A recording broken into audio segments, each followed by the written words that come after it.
Olá, eu sou a Márcia Beck, estou aqui com mais esse 30º dia para a gente meditar sobre o livro de Provérbios. Então, chegou ao final do desafio de 30 dias estudando Provérbios e como eu aprendi em sabedoria.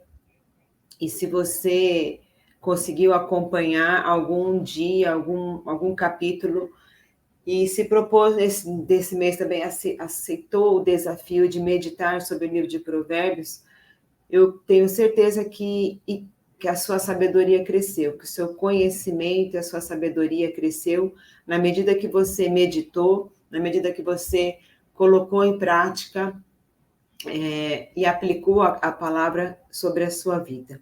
Amém? Muito obrigada pela sua atenção. Espero contribuir mais um pouco para a sua vida, para o seu crescimento, conhecimento da palavra de Deus. Então, nós estamos aqui no Provérbios, capítulo 30, e esse capítulo ele foi escrito por Agur.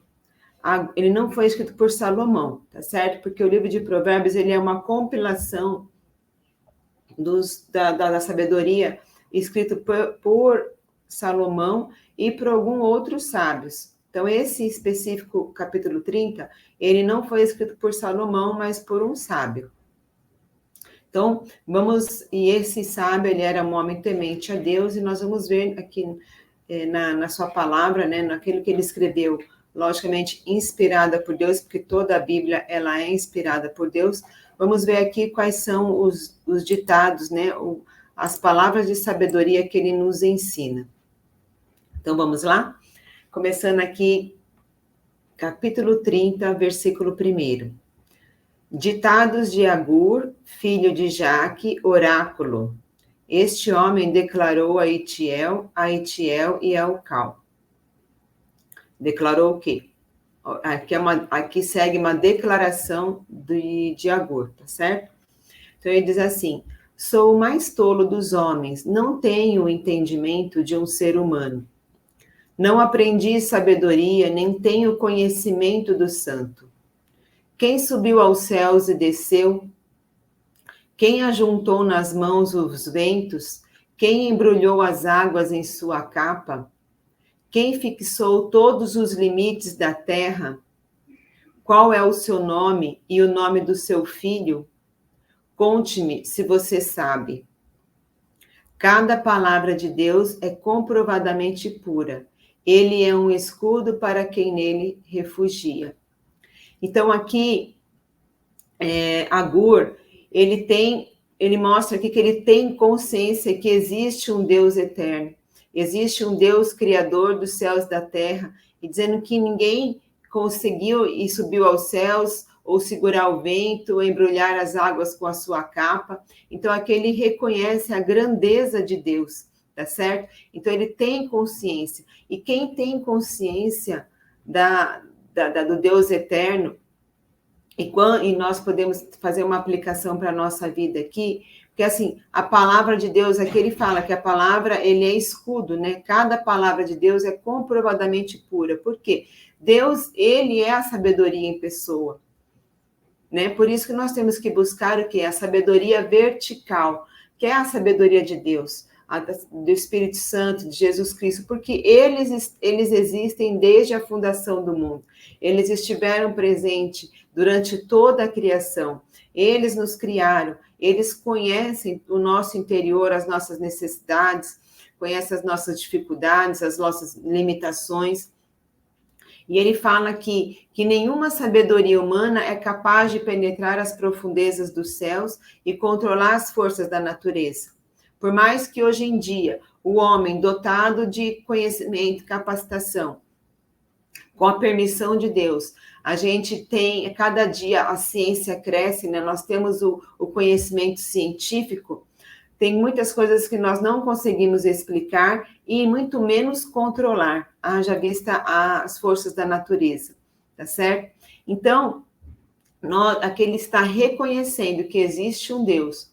E quão ruim é quando a gente se afasta dessa glória, né, da glória de Deus. Quando a gente se afasta de Deus, nós nos sentimos vulneráveis, nós nos sentimos desamparados, em desespero muitas vezes. Mas ele fala aqui que Deus e a sua palavra, eles servem de escudo e de proteção.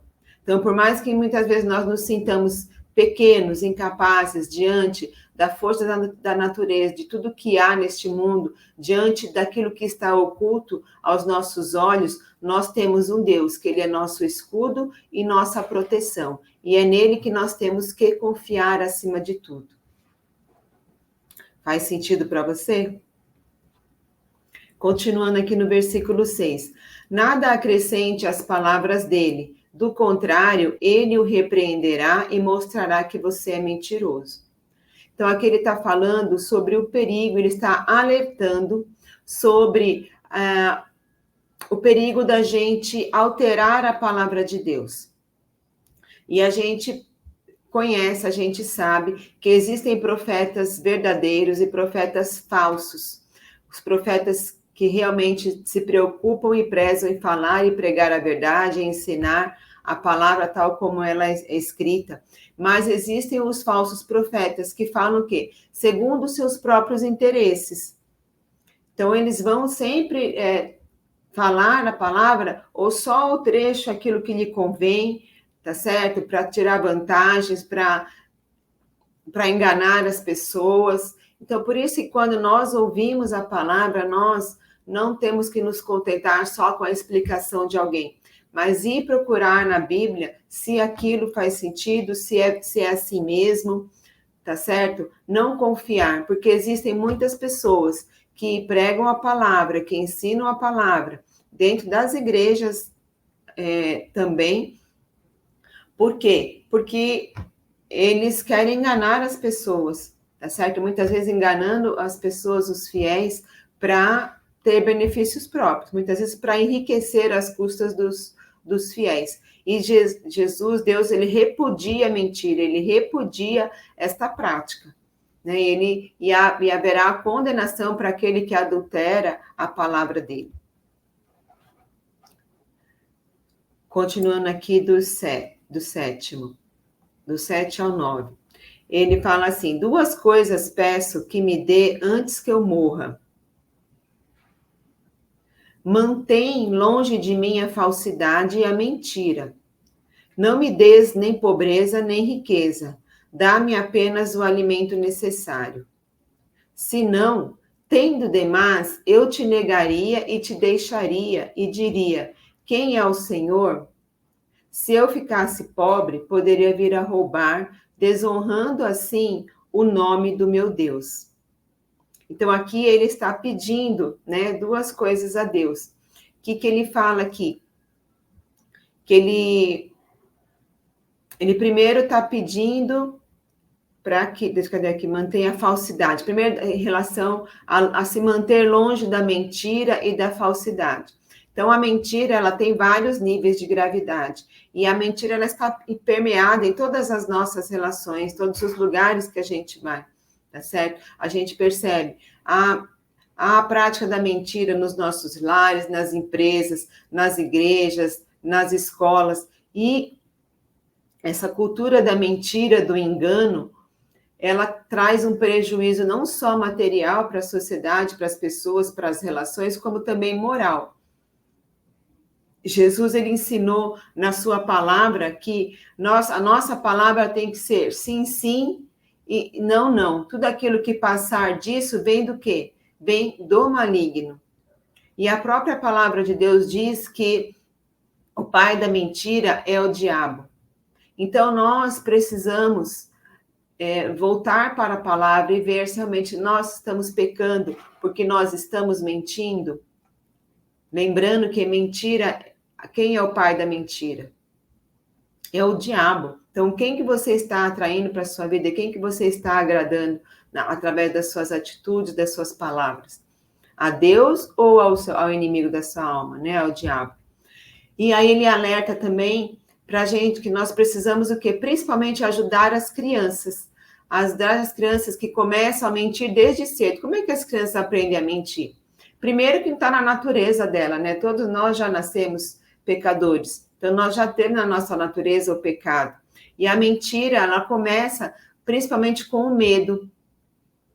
Quando as crianças elas mentem com medo de ser castigado, e nós, e muitas vezes também por observar os adultos a mentir, cometendo pequenas mentiras, enganos ali dentro de casa, né, falando na brincadeira, mas mentindo, não contando a verdade, e as crianças vão aprendendo com isso quando se tornam, acham que aquilo é normal, é muito comum. Então, nós adultos temos essa responsabilidade de dar o exemplo, de corrigir a criança, que ela não deve falar mentira, não deve agir com falsidade, tá certo? Nós precisamos a cada dia renovar a nossa mente em Cristo. Então, diariamente, renovar a nossa mente em Cristo, para que a gente tire da nossa vida, elimine cada vez mais a prática da mentira, que nós tenhamos a palavra, seja sim, sim, não, não. E não talvez, ou ficar inventando historinha, contando história, com medo da verdade. Por mais que a verdade seja dura, ela liberta, ela nos liberta e não nos aprisiona aquela situação, aquela pessoa com a qual nós mentimos e temos que muitas vezes tem que ficar nos esforçando e gastando energia para sustentar uma mentira. Então a gente vai contando uma mentira atrás da outra, né? Para poder sustentar aquela primeira mentirinha que você contou, muitas vezes você vai empilhando várias mentiras. Quando você vê, você já está embrenhada num lamaçal de mentiras, numa história que não corresponde à verdade, e além disso, envolve outras pessoas também nessa situação. E outro ponto que ele está falando, que ele pede aqui, é que ele não tenha nem demais, nem riqueza, para que não confie demasiadamente nos seus bens, nas riquezas, esquecendo-se de quem é Deus na vida dele, para não se tornar uma pessoa orgulhosa e autossuficiente, colocando toda a sua confiança na sua riqueza. E também ele pede para não ser miserável, para que ele não cometa o pecado de, sendo miserável, ter falta das coisas, invejar o que as outras pessoas têm e chegar até a roubar. Então ele está pedindo para que Deus lhe dê o suficiente, nem riqueza e nem pobreza. Caminhando aqui. Versículo 10. Não fale mal do servo ao seu senhor, do contrário, o servo o amaldiçoará e você levará a culpa. Então, aqui, quem calunia, minha Bíblia, ela faz um comentário acerca desse versículo, que ele fala assim, quem caluniar ou falar mal de alguém para o chefe dele vai certamente ganhar um inimigo, porque provavelmente, dependendo do chefe, né, se ele não for uma pessoa sábia, prudente, ele pode até tomar determinadas atitudes, mandar embora, repreender, chamar a atenção, sem ter ao menos ouvido, né, a versão do seu subordinado, do seu empregado. Aqui ele está falando, ele falou do servo, né, nessa época aqui havia escravatura, mas vamos trazer para os nossos dias. Então, a pessoa pode até perder o emprego e você vai ganhar o quê? Um inimigo. Então, não vá caluniar ninguém. Chame a pessoa e com sinceridade, converse, tente entender, tá certo? E depois de ter tentado falar com a pessoa para que ela mude as atitudes dela, se isso está sendo prejudicial, se você está sendo prejudicada, aí sim depois você vai e leva para as autoridades, para os superiores. Mas sem antes tentar falar com a pessoa, não faça isso. Isso não é uma atitude sábia. Os que são puros aos seus... Ah, não, é 11. Vamos ler o 11 aqui. Existem os que amaldiçoam seu pai e não abençoam sua mãe. Os que são puros aos seus próprios olhos e que ainda não foram purificados da impureza. Os que têm olhos altivos e olhar desdenhoso. O 12, o que a gente pode trazer de aplicação? Os que são puros aos seus próprios olhos e que ainda não foram purificados da sua impureza. Nós podemos entender que são aquelas pessoas que se têm em autoconceito, se achando mais pura e mais santa do que as outras pessoas. Então, sempre sejamos, né? O próprio Jesus disse para nós sejamos humildes e não nos considerarmos superiores a ninguém. Aqui vale um alerta. E até aí o 13 e o 15, né? Os que têm olhos altivos e olhar desdenhoso pessoas cujos dentes são espadas e cujas mandíbulas estão armadas de facas, para devorarem os necessitados dessa terra e os pobres da humanidade. 2 filhas têm a sanguessuga, dê, grita a elas. Há 3 coisas que nunca estão satisfeitas, 4 que nunca dizem é o bastante. Então, esse versículo do 13 ao 15, nós podemos entender que ele está falando de pessoas que são orgulhosas e que nunca estão satisfeitas com o que têm, a ponto do quê? De muitas vezes explorar as pessoas, os pobres, os mais fragilizados, a ponto do quê? De obter mais e mais. A pessoa nunca está satisfeita. Ele fala aqui que o nome dela é dessas as filhas das sanguessugas, né? Dê-me, dá para me dê. Ou seja, nunca é o bastante. Então, nós encontramos pessoas assim nas nossas relações, pessoas na política que nunca está satisfeito, está sempre querendo sugar os recursos públicos. Nós temos pessoas nas empresas também, empregados que estão sempre querendo mais, nunca estão satisfeitos. Pessoas nas igrejas também explorando os fiéis. Então, esse tipo de pessoa, ele está permeado na nossa sociedade, em várias esferas, né, da nossa sociedade. Aí vamos caminhar aqui. O Sheol e o ventre estéril. Sheol aqui, se não me engano, é cova. O Sheol e o ventre estéril, a terra que nunca se dessedenta, e o fogo que nunca diz é o bastante. Os olhos de quem zomba do pai, e zombando nega obediência à mãe, são arrancados pelos corvos do vale e serão devorados pelos filhotes do abutre. O que esse versículo está falando aqui? Que são metáforas. Então, tanto assim como a cova, o ventre estéril, a terra que nunca se encharca, e o fogo, sempre dizem, não é o bastante. Isso está aqui dizendo o seguinte, são metáforas que apontam para a insatisfação humana, ou seja, nunca está satisfeito com o que tem. Então, como se estivessem sempre procurando com algo e nunca encontram, correndo atrás do vento. Essa pessoa, ela nunca vai crescer, ela sempre vai ser infeliz, insatisfeita, porque ela nunca vai se satisfazer com o que ela tem. Ou ela vai sempre depositar nas coisas materiais e nas outras pessoas a responsabilidade pela sua felicidade, pela satisfação. Então, quando ela não se reconhece a sua verdadeira identidade, não busca, né, reconhecer qual a sua verdadeira identidade, ela não se relaciona com o Criador, então ela não se sente preenchida, não se sente satisfeita com as coisas que ela tem e com quem ela é. Então, aqui são metáforas, tá? São pessoas insaciáveis. Então, isso aqui é muito perigoso. Por isso que é importante você reconhecer quem você é em Deus, que você é feito à imagem e semelhança de Deus, você buscar a satisfação da sua alma, a felicidade em ser pleno, né, na plenitude de Deus, do que você buscar nas coisas, nas pessoas, e colocar sobre eles a responsabilidade de saciar, né, a sua ansiedade, a sua necessidade de ser feliz.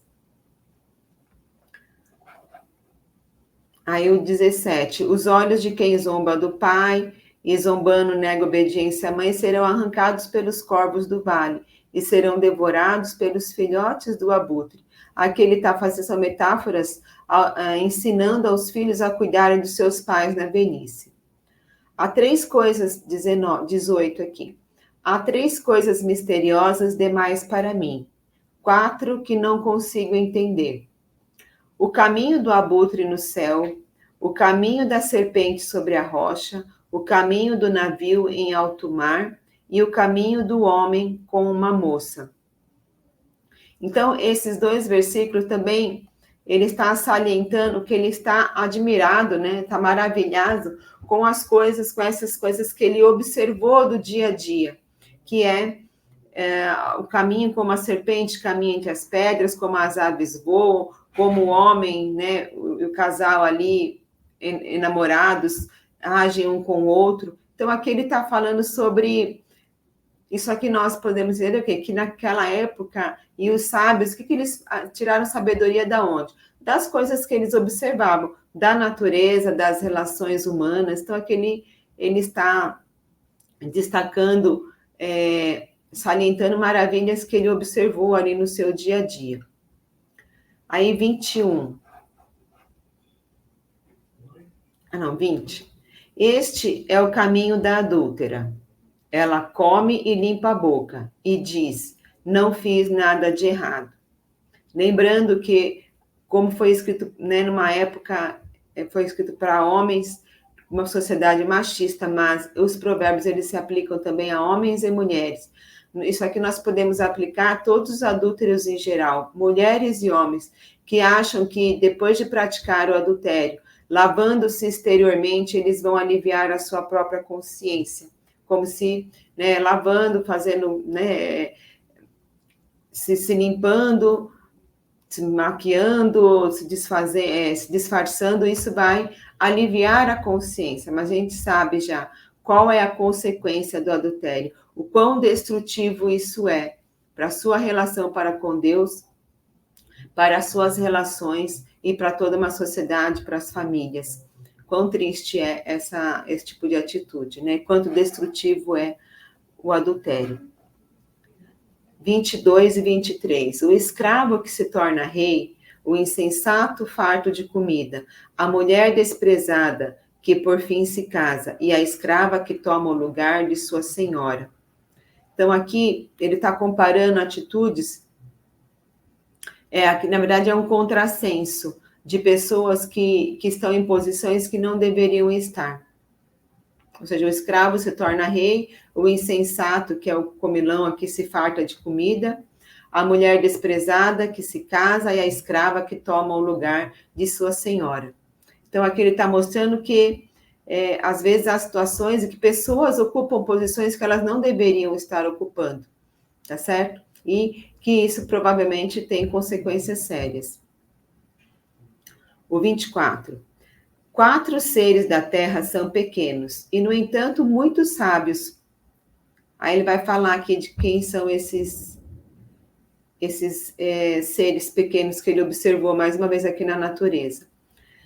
As formigas, criaturas de pouca força, contudo, armazenam sua comida no verão.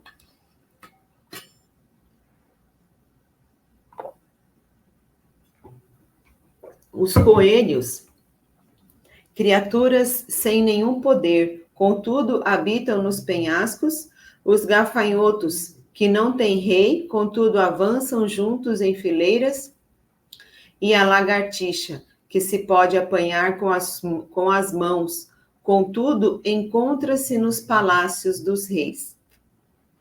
Então aqui ele compara a atitude do ser humano, apesar de ser racional, muitas vezes nós não somos tão organizados e habilidosos como esses seres frágeis, né? Esses animais que são irracionais. E nós, como ser humano, criado à imagem e semelhança de Deus, com todas as características que Ele colocou em nós, a nossa falta de sabedoria e imprudência, nós muitas vezes deixamos até desejar para quê? Nós, com esses pequenos animais, então nós podemos nos inspirar também na organização da formiga, né? Como ela é prudente, no poder dos coelhos que habitam os penhascos, os gafanhotos que, quando eles se unem, eles devastam toda uma colheita, garantindo a sua subsistência, né? E a lagartixa, que apesar de ser um animal que cabe na mão, ele está em todos os lugares, né? Em todas as casas, palácios, casas do rico, casas do pobre. Então, aqui ele está comparando as atitudes humanas com a desses pequenos animais e como nós podemos aprender com eles. E 29. Há 3 seres de andar elegante, 4 se movem com passo garboso. O leão, que é poderoso entre os animais e não foge de ninguém. O galo de andar altivo, o bode e o rei à frente do seu exército. Então, o que nós podemos aprender aqui? Que o sábio, ele está chamando a atenção, mas ele está usando alguns animais para comparar, contrastar com as atitudes do nós humanos. Então, o sábio, ele chama a atenção para a postura e o jeito de andar desses animais. Como é que o leão anda? O leão anda e o galo anda o quê? Com a cabeça erguida, mostrando a sua força, a sua coragem, a sua elegância. E nós? Nós, como os filhos do Deus Altíssimo, imagem e semelhanças feitos para governar sobre essa terra, como tem sido a nossa postura? Como tem sido a sua postura? Você tem agido como um animal rastejante, sem moral, ou como o filho do Deus Altíssimo? Então, que imagem que você tem refletida? Qual é a imagem do teu Deus, do teu Pai, do teu Criador que você tem refletido? Então, aqui vale para a gente refletir, né? Para a gente meditar. Como tem sido a minha postura? Eu tenho uma postura e uma característica de derrotado ou de vitorioso? De alguém que tem um Deus que me guia, um Deus que já colocou em mim tudo aquilo que eu preciso para conquistar e avançar sobre esta terra. Um Deus que anda conosco, um Deus que é Pai, que é amoroso, um Deus que nos protege. Então, aqui fica um alerta. Tá certo? Como é que você tem se postado? Se espelhando nesses animais aqui. E para finalizar, versículo 32 e 33 de Provérbios. Oi, Nara. Tudo bem, querida? E para finalizar aqui, Provérbios 30, versos 32 e 33, ele diz assim: se você agiu como tolo e exaltou-se a si mesmo, ou se planejou o mal, tape a boca com a mão, pois assim como bater o leite produz manteiga e assim como torcer o nariz produz sangue, também suscitar a raiva produz contenda. Então, aqui ele está nos alertando para o fato de que, assim, quando nós agimos de uma forma humilde e pacificadora, nós evitamos muitas tragédias. Enquanto que a outra característica de pessoas, né, que são observadas em Provérbios, que é o insensato, o tolo, o arrogante, quando ele se exalta acima de todos, né, em demasiado, o que ele acaba provocando? Tragédias, contenda. Então, a sabedoria, ela se veste de humildade, e quando nós somos humildes, nós somos sábios, reconhecendo a nossa humildade, nós desfrutamos de paz, mas a insensatez, ela é arrogante, né? A pessoa insensata, ela se torna arrogante e colhe muitos problemas. Então, aqui nós concluímos esse capítulo 30 de Provérbios, alertando como é que tem sido a nossa postura. Nós temos uma postura de sábio, humilde e pacificadora para evitar as tragédias, evitar um ambiente hostil. Temos desfrutado de um ambiente em paz, temos contribuído para ter paz nos ambientes que nós convivemos, ou temos agido de uma forma insensata ou com arrogância? Isso a gente pode observar através dos frutos que nós colhemos. Então, nós, através de como tem sido as suas relações, como tem sido o ambiente onde você vive, o quanto você tem contribuído para que ele seja um ambiente amistoso, um ambiente de crescimento, um ambiente de paz. Então, Provérbios, ele vem trazer, né, essas reflexões para que a gente sempre esteja alerta e refletindo e observando e meditando nas nossas atitudes, porque nós vamos colher aquilo que nós plantamos. Então, nós temos sido pessoas sábias. Aqui fica uma reflexão. Então, mais uma vez, eu agradeço o tempo que você passou aqui, por ter passado aqui na live do Instagram. Vai ficar gravado aqui no YouTube, se você está assistindo gravado. Espero que seja útil para a sua vida, que tenha sido útil. E a minha sugestão sempre é, Leia lá na Bíblia o livro de Provérbios, capítulo 30, destaque aquilo que falou mais com você, aquilo que você pode tirar de ensino e aplicar na sua vida para que ele realmente, aquele ensino, aquele ensinamento, aquele entendimento se transforme em sabedoria para a sua vida à medida que você aplica ela na sua vida do dia a dia, tá bom? Então, muito obrigada e até amanhã com o Provérbios 30, Provérbios 31.